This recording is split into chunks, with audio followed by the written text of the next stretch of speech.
Hello everybody and welcome to Romancefull's Tarot. I'm about to begin here with a reading. Now, this reading here is for the 26th of September 2020. This reading is a reading that is of a general type, so it is a general reading, so it may not resonate with everybody. So it's really important to take whatever resonates with you and just leave the rest of it aside. If ever you do have any questions, you would like to inquire about having a personal reading, please do contact me at romancefulltarot@gmail.com, and it will be my great pleasure to forward you the different type of readings that I can offer you, so we can go and find those answers that you're looking for. Also, if you do enjoy the channel and you have not yet subscribed, please do take a brief moment of your time to click the subscribe button to show your support to the channel and to myself, and it would be greatly appreciated. So, with no further ado, we are going to begin this reading. This reading here is in 3 different parts. So I have the blind spot because this reading is all about the blind spot. It is the main character of the reading. So this is it's your unconscious. What is your unconscious blocking you from in your relationships in the month of October? So we're going to begin with a blind spot, and then I'm going to finish it off with 2 different oracle decks. One is a heart and soul, and the other one is a lover's oracle. So that being said, we are going to begin this reading. I haven't said it so far. This reading here is for the sign of Aquarius. So with no further ado, let's see what your sigil is. You have the sigil of wanting to be right.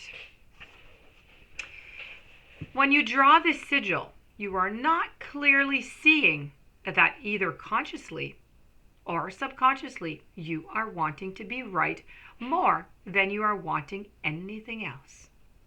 The truth in this situation is that it doesn't matter if you are right or not. You may be wrong in this scenario, or you may be very right. Either way, what matters is that you are valuing being right over everything else, and this will lead to pain. It is warped priority to have if you want genuine improvements to take place. If you are valuing being right over effectiveness, you need to ask yourself what your goal is. What do you get out of being right?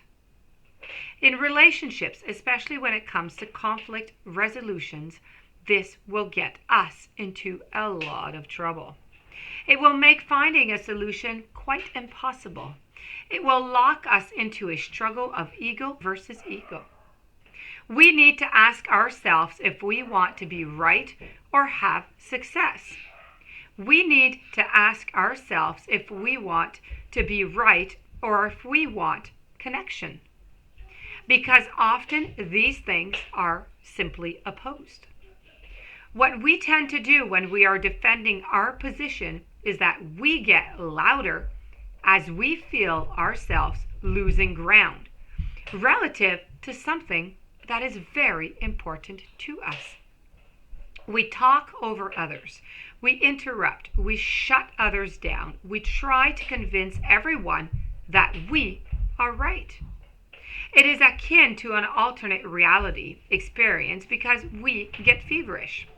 Like a dog with food aggression over a bone, it feels like this because our brain has quite literally been hijacked.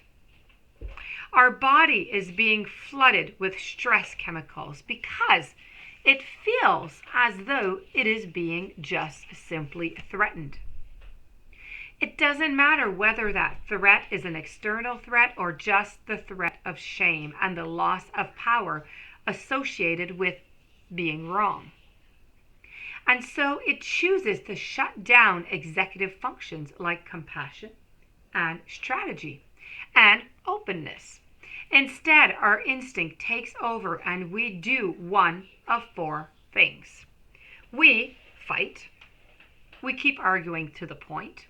We flee, so we revert to and hide behind a group consensus or exit the scene, still convinced of our own rightness.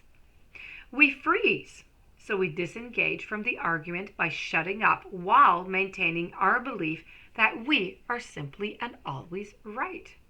Or we appease, we make ourselves not a threat to our adversary by simply agreeing with him or her, despite still believing that we are right.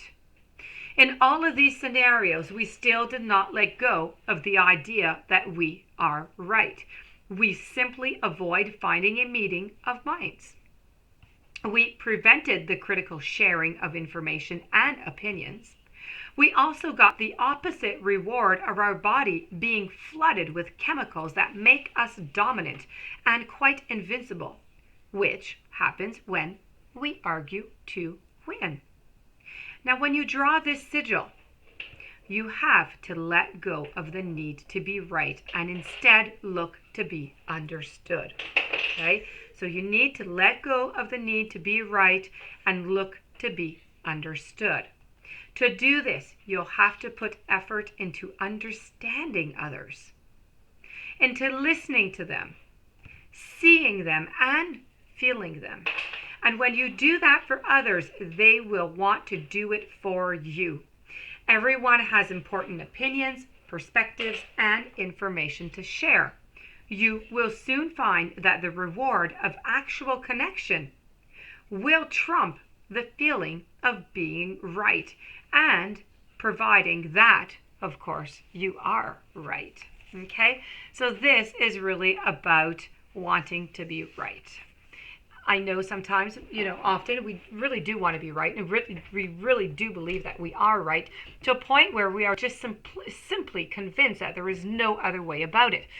Well, this card is trying to tell you to have a little bit of reservations, okay?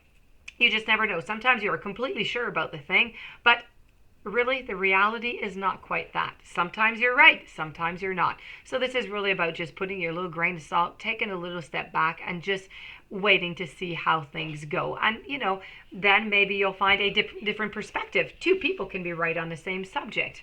So that being said, I'm going to move over to the Oracle card. So I have here with the Heart and Soul, I have a smile fills your heart with longing. Through the magnetism of divine love, you merge with another, and love becomes an all-embracing thought. By a touch, a word, or a glance, love heals. It unites, it transforms, and transfigures all things. This is your season of love, a time of positive transformation, a time of sweet happiness. The Oracle of Lovers say surrender. At times, we must surrender the old before something new can enter our lives. Let go, and all will work out.